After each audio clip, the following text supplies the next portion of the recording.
ವಿಮೋಚನಕಾಂಡ 14ನೇ ಅಧ್ಯಾಯ 13ನೆಯ ವಾಕ್ಯ.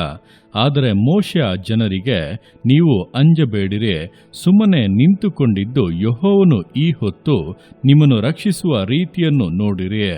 ಈ ವಾಕ್ಯದಲ್ಲಿ ದೇವರು ಇಸ್ರಾಯೇಲ್ಯರನ್ನು ವಿಮೋಚಿಸಿ ಕರೆತರುವಂಥ ಸಮಯದಲ್ಲಿ ನಡೆದಂಥ ಘಟನೆಗಳನ್ನು ವಿವರಿಸಲಾಗಿದೆ. ನೋಡುವಂಥ ಸಮಯದಲ್ಲಿ ದೇವರು ಇಸ್ರಾಯೇಲ್ಯರನ್ನು 400 ವರ್ಷಗಳ ದಾಸತ್ವದಿಂದ ಬಿಡಿಸಿ ವಿಮೋಚಿಸಿ ಹೊರನಡೆಸುವಂಥ ಸಮಯದಲ್ಲಿ ಕೆಂಪು ಸಮುದ್ರದ ಮಾರ್ಗವಾಗಿ ಅವರನ್ನು ಕರೆತಂದರು. ನೋಡುವಾಗ ಮುಂದೆ ಹೋಗುವುದಕ್ಕೆ ಮಾರ್ಗ ಕಾಣುತ್ತಾ ಇಲ್ಲ, ಹಿಂದೆ ಫರೋಹನ ಸೈನ್ಯ ಹಿಂದಟ್ಟಿ ಬರುತ್ತಾ ಇದೆ. ಇಂತಹ ಒಂದು ಇಕ್ಕಟ್ಟಿನ ಪರಿಸ್ಥಿತಿಯಲ್ಲಿ ಅವರು ಭಯಪಡುವವರಾಗಿ ದೇವರಿಗೆ ಮೊರೆ ಇಟ್ಟು ಗುಣಗುಟ್ಟುವಂಥ ಸಮಯದಲ್ಲಿ ಮೋಶೆಯಾದರೂ ಜನರನ್ನು ನೋಡಿ ಹೇಳುತ್ತಾ ಇದ್ದಾನೆ, ನೀವು ಅಂಜಬೇಡಿರಿ, ಸುಮ್ಮನೆ ನಿಂತುಕೊಂಡಿದ್ದು ಯೆಹೋವನು ಈ ಹೊತ್ತು ನಿಮ್ಮನ್ನು ರಕ್ಷಿಸುವ ರೀತಿಯನ್ನು ನೋಡಿರಿ ಎಂಬುದಾಗಿ. ಅಂದರೆ ಈಗ ನೀವು ಮಾಡುವುದಕ್ಕೆ ಏನೂ ಕೂಡ ಇಲ್ಲ, ನೀವು ಮಾಡಬೇಕಾಗಿರುವುದೆಲ್ಲವೂ ಕೂಡ ಸುಮ್ಮನೆ ನಿಂತುಕೊಂಡು ಕರ್ತನು ಮಾಡುವಂಥ ಕಾರ್ಯಗಳನ್ನು ಗಮನಿಸಿ ನೋಡುವಂಥದ್ದು. ಆ ಗಮನಿಸಿ ನೋಡುವುದರಲ್ಲೇ ನಿಮ್ಮ ವಿಮೋಚನೆಯು ಅಡಕವಾಗಿದೆ ಎಂಬುದಾಗಿ ಹೇಳಿ ಸುಮ್ಮನಿರುವುದಕ್ಕೆ ಹೇಳಿದ ನಂತರ ದೇವರು ಮೋಶೆಯ ಸಂಗಡ ಮಾತನಾಡಿ ಅವನು ತನ್ನ ಕೋಲನ್ನು ಸಮುದ್ರದ ಮೇಲೆ ಚಾಚಿ ಅದನ್ನು ವಿಭಾಗಿಸುವಂತೆ ಮಾಡಿ ಗಮನಿಸುತ್ತಾ ಇದ್ದಂಥ ಇಸ್ರಾಯೇಲ್ಯರನ್ನ ಒಣನೆಲದಲ್ಲಿ ಕೆಂಪು ಸಮುದ್ರವನ್ನು ದಾಟಿ ಹೋಗುವಂತೆ ಕಾರ್ಯಗಳನ್ನು ನೆರವೇರಿಸಿಬಿಟ್ಟರು.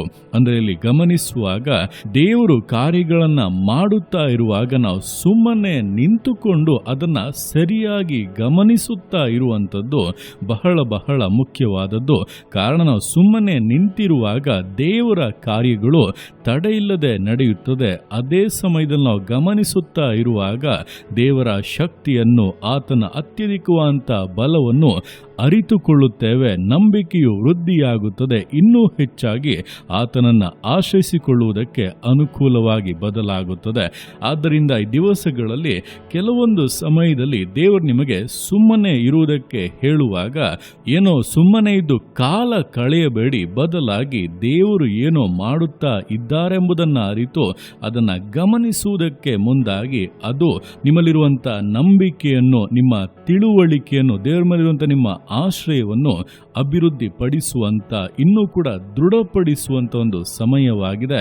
ಅದನ್ನು ಸದುಪಯೋಗ ಪಡಿಸಿಕೊಳ್ಳುವುದಾದರೆ ನಿಶ್ಚಯವಾಗಿ ಮುಂದಿನ ದಿನಗಳಲ್ಲಿ ದೇವರು ನಿಮಗೇನಾದರೂ ಮಾಡುವುದಕ್ಕೆ ಹೇಳುವಾಗ, ನೀವು ಯುದ್ಧ ಮಾಡಬೇಕು, ನೀವು ಸ್ವಂತರಿಸಿಕೊಳ್ಳಬೇಕೆಂಬುದಾಗಿ ಹೇಳುವಾಗ ಅದನ್ನು ಮಾಡುವಂತ ಧೈರ್ಯ, ಆ ಒಂದು ವೈರಾಗ್ಯ ನಿಮ್ಮಲ್ಲಿ ಬರುತ್ತದೆ. ಕರ್ತನೊಟ್ಟಿಗೆ ಸೇರಿ ನೀವು ವಿಶೇಷವಾಗಿ ಸಾಧಿಸಬಹುದು. ಕರ್ತನ ರಾಜ್ಯವನ್ನು ಕಟ್ಟುವಂತ ವಿಶೇಷ ಸಾಧನವಾಗಿ ಉಪಯೋಗವಾಗಬಹುದು. ಆ ರೀತಿಯಾಗಿ ದೇವರು ಸುಮ್ಮನಿರುವುದಕ್ಕೆ ಹೇಳುವಾಗ ಸುಮ್ಮನೆ ಇದ್ದು ದೇವರು ಮಾಡುವಂತ ಕ್ರಿಯೆಗಳನ್ನು ಗಮನಿಸಿ ಅದರ ಮೂಲಕವಾಗಿ ಬಲಗೊಳ್ಳುತ್ತಾ, ನಂಬಿಕೆಯಲ್ಲಿ ಸ್ಥಿರಗೊಳ್ಳುತ್ತಾ, ವಿಧೇಯತೆಯಿಂದ, ದೃಢತೆಯಿಂದ, ಸಮರ್ಪಣೆಯಿಂದ ವಿಶ್ವಾಸ ಜೀವಿತಗಳನ್ನು ಮುನ್ನಡೆಸೋಣ. ದೇವರ ಕರಗಳಲ್ಲಿ ಸಮರ್ಪಿಸಿ ಪ್ರಾರ್ಥಿಸೋಣ. ಯೇಸುವೆ ಸ್ತೋತ್ರ ರಾಜ, ಕೊಟ್ಟಂತ ಈ ದಿವಸಕ್ಕೋಸ್ಕರ ಸ್ತೋತ್ರ ಕರ್ತನೆ. ಈ ದಿವಸ ನಿನ್ನ ಕರಗಳಲ್ಲಿ ಸಮರ್ಪಿಸ್ತಾನೆ.